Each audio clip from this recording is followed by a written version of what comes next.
Dalam anggaran pendapatan dan belanja negara APBN perubahan 2017, defisit anggaran melebar hingga 2,92% terhadap PDB, mendekati level 3%. Batas aman defisit sesuai dengan Undang-Undang Keuangan Negara. Angka ini naik dari 2,67% pada APBN 2017. Benarkah ini membuktikan pengelolaan anggaran yang tidak kredibel atau justru dilema politik ekonomi jelang pemilu 2019? Apa solusi? Lepas dari jerat risiko lampu merah anggaran negara. Waspada anggaran jebol. Kami bahas lebih dalam di segmen The Analyst.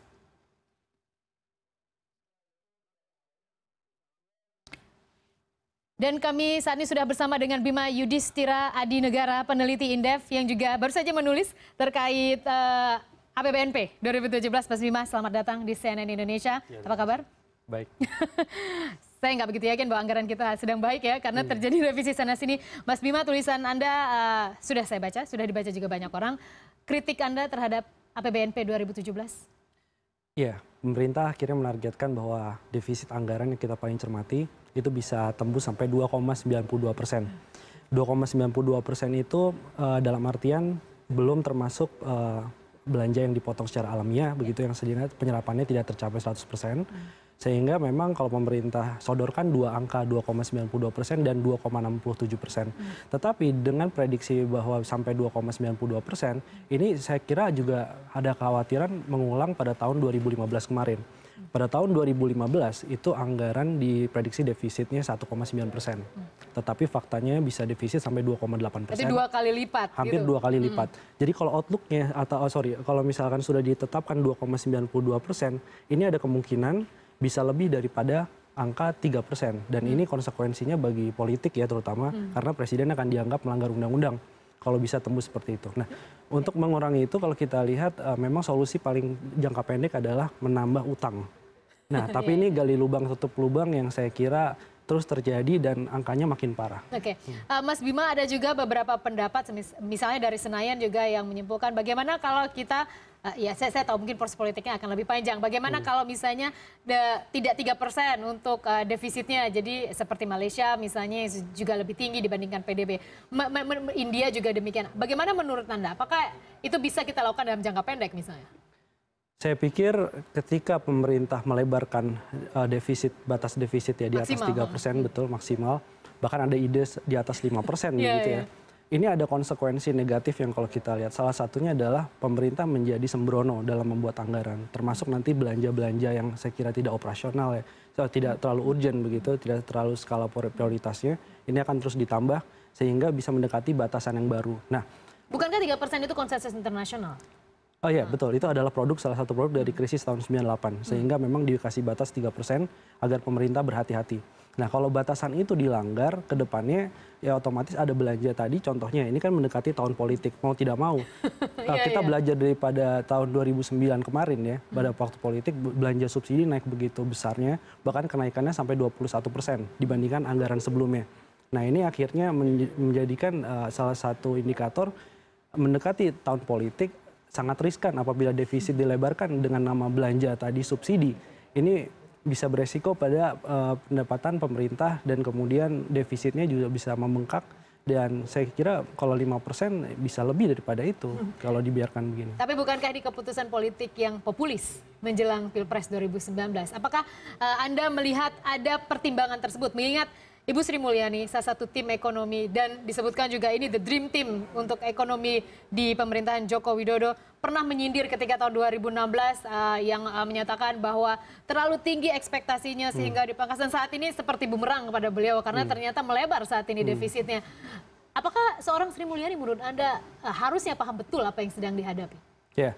Memang harapan awal ketika Ibu Sri Mulyani itu memimpin dalam Menteri Keuangan begitu ya, ini membuat anggaran menjadi lebih kredibel, tidak mengulangi kesalahan dari pendahulu sebelumnya yang memang agak sembrono.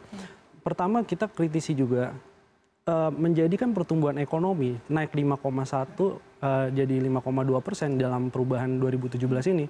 Ini mengindikasikan bahwa kenapa Ibu Sri Mulyani agak berubah menjadi sedikit kurang hati-hati begitu. Ya, padahal di awal sangat konvensional ya, dengan 5,1% gitu. Saya kurang mendapat logikanya, pertumbuhan ekonomi dinaikkan sementara penerimaan negara justru turun dan belanjanya terpacu untuk lebih naik gitu. Seharusnya ketika pertumbuhan ekonomi dinaikkan, otomatis penerimaan dari sisi perpajakan juga naik. Tapi yang terjadi justru tidak sebaliknya. Dan kita prediksi memang sampai akhir tahun perekonomian sulit untuk mencapai 5,2%. Dan menurut Anda apakah seorang Sri Mulyani dengan pengalaman yang begitu tinggi harusnya paham betul logika yang tadi Anda menyebutkan? Harusnya paham. Apa dugaan Anda? Mengapa akhirnya keputusan menaikkan di APBNP 2017 growth di 5,2%, sementara kita tahu penerimaan negara juga shortfall, pajaknya juga mengalami pelebaran? Yang paling penting adalah kita lihat kenapa belanja bisa begitu bengkak di tengah pertumbuhan ekonomi yang cukup turun tadi, yang dinaikkan pertumbuhan ekonominya. Kita lihat bahwa belanja pemerintah naik ini terkait dengan subsidi energi. Dan justru subsidi energi kita bingung juga.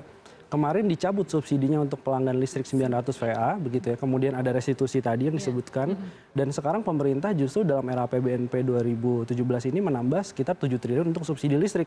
Nah ini kenapa gitu? Jadi pertanyaan, jangan-jangan memang mendekati tahun politik yang begitu sempit sebentar lagi gitu ya. Penarikan atau pencabutan subsidi dianggap bukan kebijakan yang populis. Oleh karena itu justru subsidi energinya ditambahkan lagi.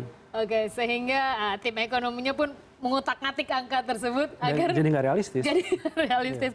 Tapi Mas Bima, kalaulah demikian memang kalian, kita tahu juga eksternal juga sedang serba tidak pasti. Kita lihat banyak sekali rebalancing, Tiongkok juga masih dinantikan smooth atau tidak dan lain sebagainya.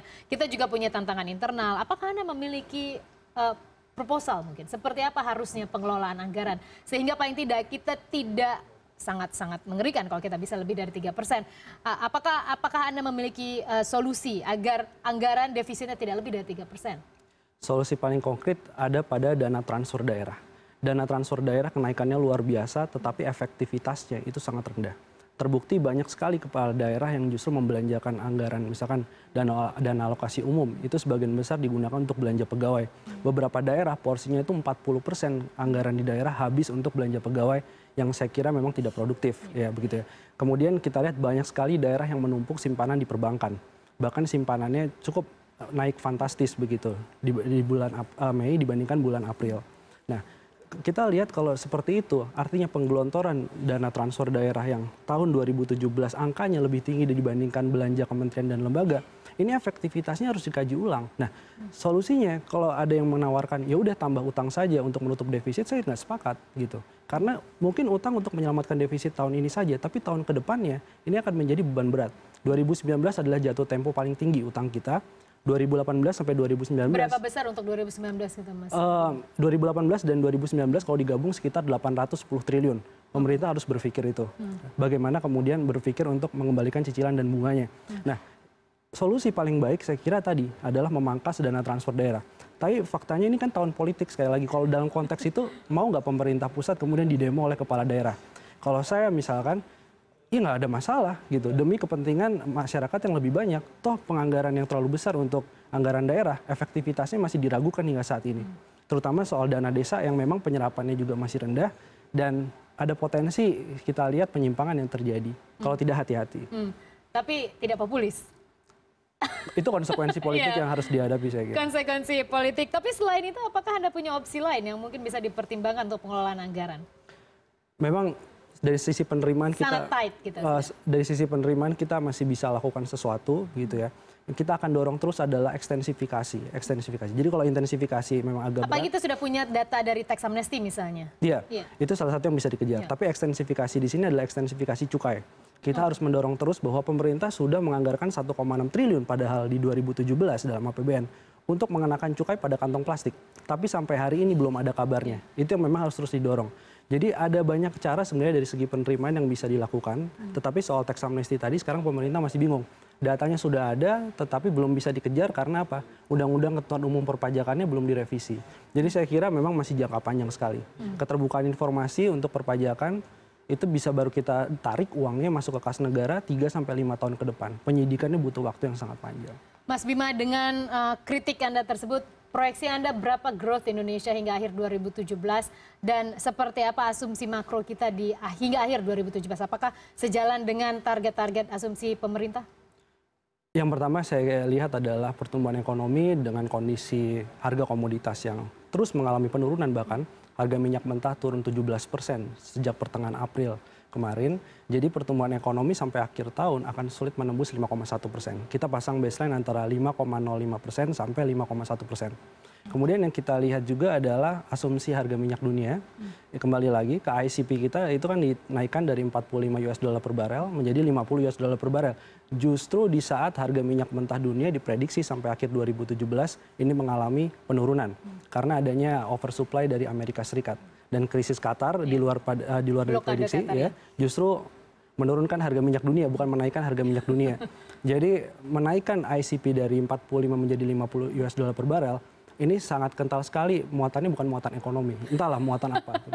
Jadi kita prediksi bahwa harga minyak mentah bisa turun sampai 44 sampai 46 US dollar per barel sampai akhir tahun. Berarti bisa banyak save itu pemerintah. Kalau di... Iya, itu tadi. Karena mencabut subsidi itu bukan hal yang populis. Ya. Bima Yudhistira Adinegara, peneliti Indef, terima kasih sudah bersama kami di CNN Indonesia Bisnis.